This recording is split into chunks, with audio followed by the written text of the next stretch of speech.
From a psychological and exploitative point of view, what exactly is the difference between a loot box and a game show? This may seem like a loaded question, but bear with me, hopefully it will make sense by the end. What's up guys, Acer Thorn here, and welcome to another discussion video.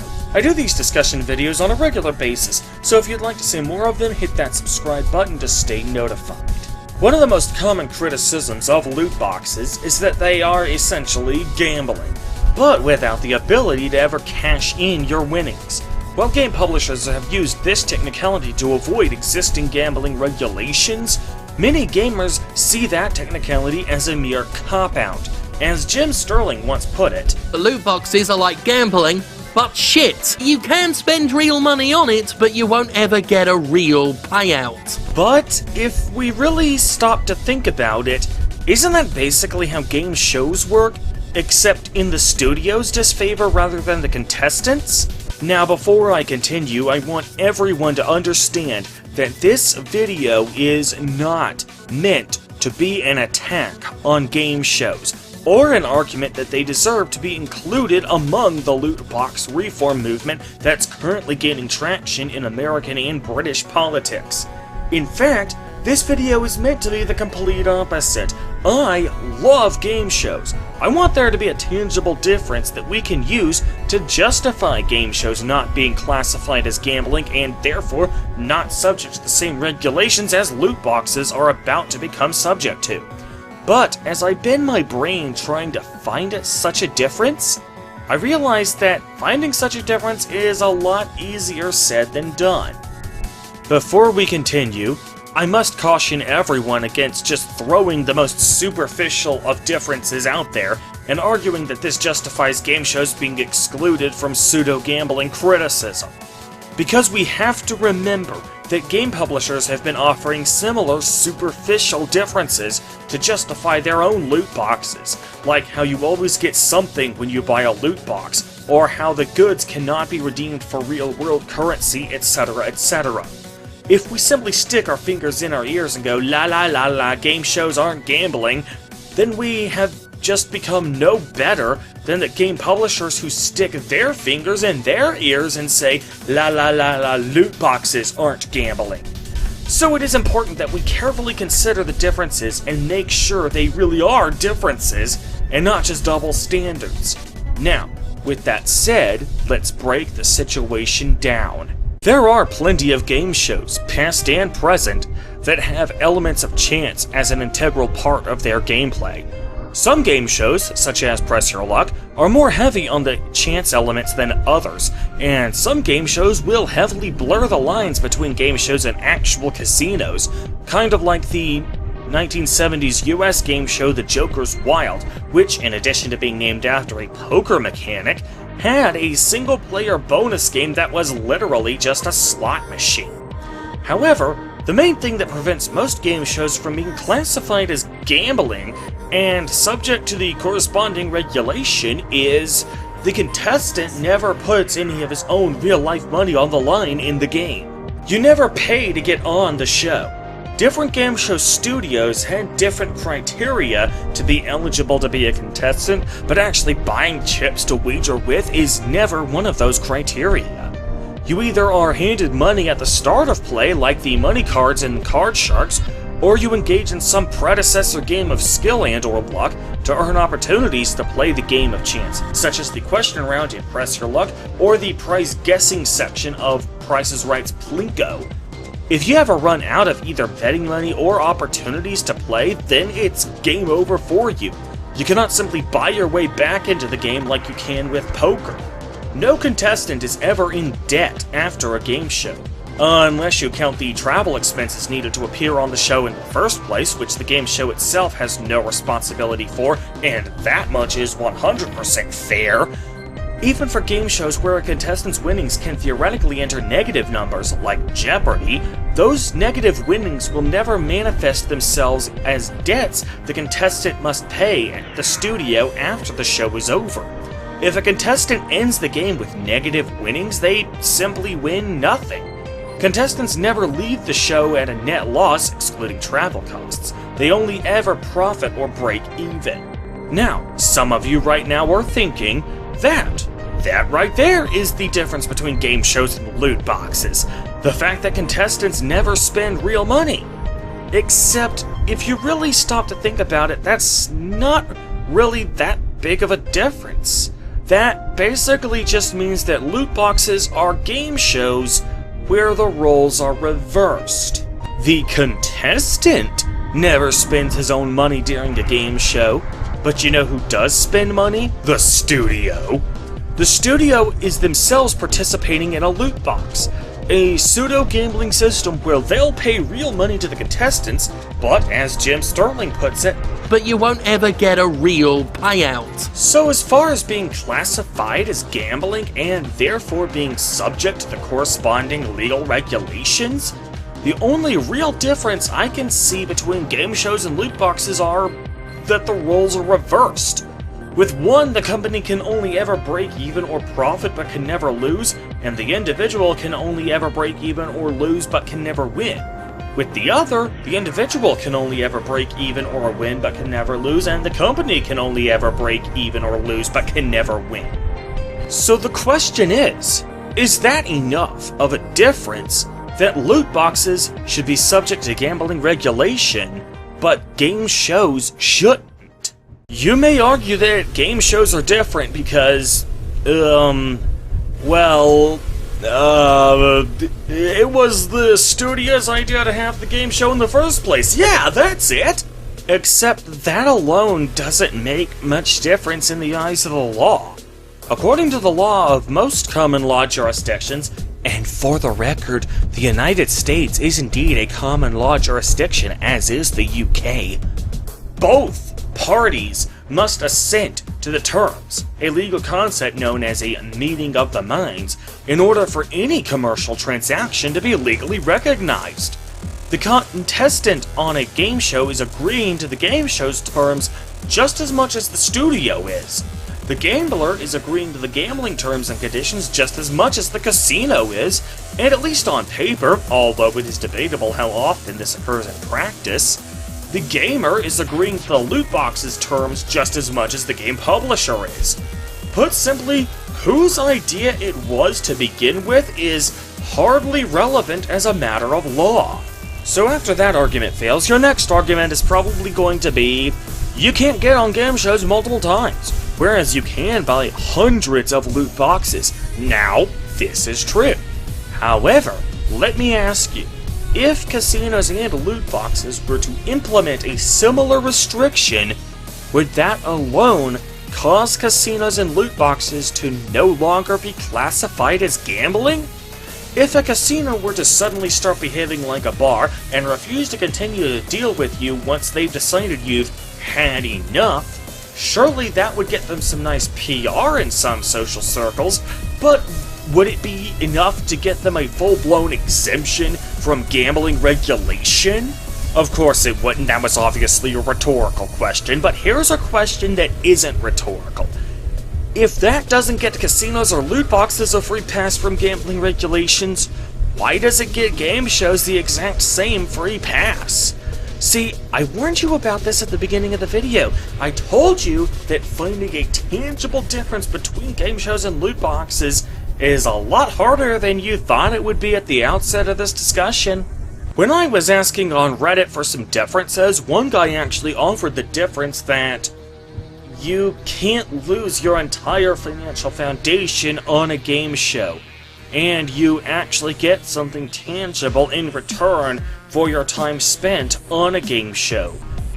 I honestly wonder if this guy even read the OP in that thread, or if he just saw the title of the thread and spouted out the first thing that came to his mind just from reading the title alone. First of all, yes, you can't lose your entire financial foundation on a game show.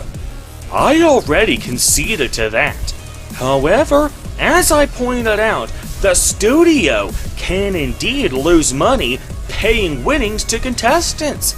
As I stated already, game shows are essentially just loot boxes, with the roles reversed. arguing that you, as in the contestant, cannot lose your entire financial foundation on a game show does not prove anything. It just proves that game shows are role reversals of loot boxes, not the other way around. As for the next argument, that you get something tangible for your time spent on a game show, do you really have such a short memory? Have you all forgotten that this is precisely the argument that game publishers use to say that their loot boxes aren't gambling? They aren't gambling because the prizes you get from them have no real-world value. So by arguing that game shows are better than loot boxes because you get something tangible from them, that's basically an argument that game shows should be classified as gambling, but loot boxes shouldn't. Most other arguments I've heard fail to offer any tangible differences between game shows and casinos or loot boxes. This argument doesn't just fail to make progress, it actually exacerbates the problem.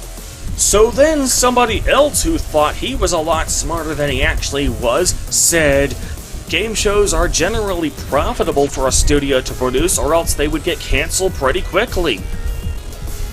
Okay, so how does that make it not gambling? Game shows are profitable. Okay, so are casinos. So are loot boxes. What's the difference? If the game show stops being profitable, then the studio will cancel the show. Well, they're not legally required to cancel the show if it stops making profit. That's just common sense from a business perspective. So, rather than it being something that actually separates game shows from gambling in a way that loot boxes don't, it actually seems more like the studio is just a lot more responsible with its money and has a lot more self-control over its spending impulses than most problem gamblers do. Think about it this way. Gamblers are always advised to begin their gambling sprees with a set amount of money they are prepared to lose, and to exercise self-control and actually quit gambling if they lose that much money. Continuing to gamble even after losing that threshold of money is considered either irresponsible or a symptom of gambling addiction. Well, imagine if there was a gambler who actually followed that advice, who lost a certain amount and then decided, that's it, I'm done, no more gambling for me today. Imagine if a gamer spent X amount of money on loot boxes and then decided, that's it, no more loot boxes for me, and actually stuck with that decision. Does that alone, by itself, cause the activity he is engaging in with the casino or game to suddenly be classified as not gambling and therefore exempt from gambling law? Again, it's the role reversal at work here. The studio is the one who stands to lose money on a game show. The contestants never lose money. The worst that can happen is that they win nothing. But if a studio decides to cancel the game show because they're losing too much money, how is that, legally speaking, any different from a gambler or loot box gamer being responsible with his money? Okay, so let's move on to excuse number 6. This is the strongest argument I have heard anyone offer up to this point in defense of game shows. Game shows do not seek to trigger the same psychological tics as gambling in order to get players and the audience psychologically hooked on the games. Bullshit! Okay, let me correct myself. When I called this the strongest argument so far, what I should have said was, it would be the strongest argument so far were it not demonstrably false. Game shows do indeed trigger these same psychological tics that casinos and loot boxes trigger. Look at all these flashing lights. They definitely look rather similar to the flashing lights of slot machines, don't they? They very clearly are meant to invoke the same sense of wonder and excitement that slot machines invoke in people. Hell, children's game shows in particular tend to crank the flashing lights up to 11.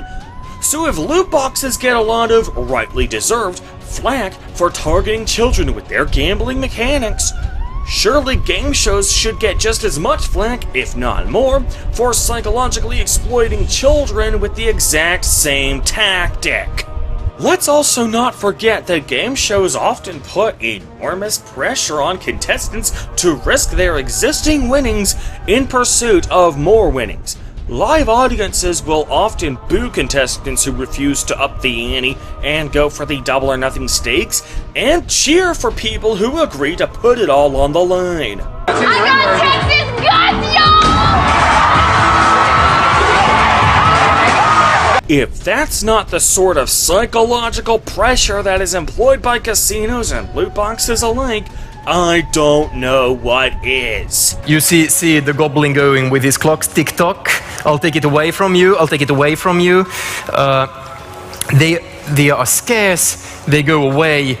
This is a brilliant way to get more. Oh, and let's also not forget the age-old tactic that game shows have used since time immemorial of dragging out the big reveal for as long as possible in order to keep the player, and audience for that matter, in suspense so as to drag out the brain's dopamine rush as much as possible. I'm a fat man, Regis. My heart can't take it.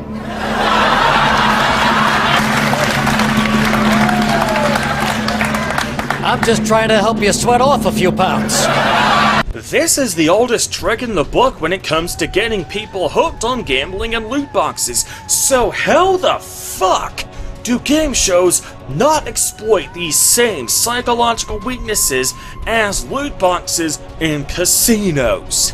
And last but not least, there's the argument that game shows are meant for television. The studio may always lose money in the games they play with the contestants, but their business model is structured around making profits from the ratings from the TV show, as well as the product placements they get from the prizes. While that may be how game shows make their money, I have to once again ask, does that cause an otherwise gambling activity to suddenly become not gambling? Plenty of YouTubers have gotten tons of views simply by recording themselves buying and opening loot boxes and then uploading that footage to YouTube. If they get more from YouTube ad revenue than they spent buying the loot boxes, then they have essentially turned their loot box into a business, right? Now granted, game shows are slightly different. For game shows, the idea that the games will be televised is part of the core business model behind a game show, whereas loot boxes are not designed around the idea of them being a public spectacle. The recording and uploading of loot box footage is just something that one guy is doing, not the whole point of the loot box. But the million-dollar question is, why does that even matter? ESPN will sometimes broadcast poker tournaments, but does that make those tournaments not gambling? When government agencies decide what constitutes gambling for the sake of regulating the practice accordingly, why should they give any weight at all to the fact that the activity is merely being broadcast to the public for profit, which may or may not have been the game's original purpose? Why should that be a factor when deciding that it constitutes gambling, but the ability to redeem the prizes for real-world value shouldn't be a factor? One doesn't appear to be any more arbitrary than the other. Like I said at the beginning of this video, finding a difference to justify game shows as not gambling that doesn't equally apply to loot boxes is not nearly as easy as you probably thought it would be. So hopefully, for those of you who've made it this far into this video, you hopefully realize that the line between game shows and loot boxes isn't nearly as brightly defined as we ideally would like it to be. Obviously, game shows are great, wholesome, family-friendly fun, while loot boxes, well, aren't.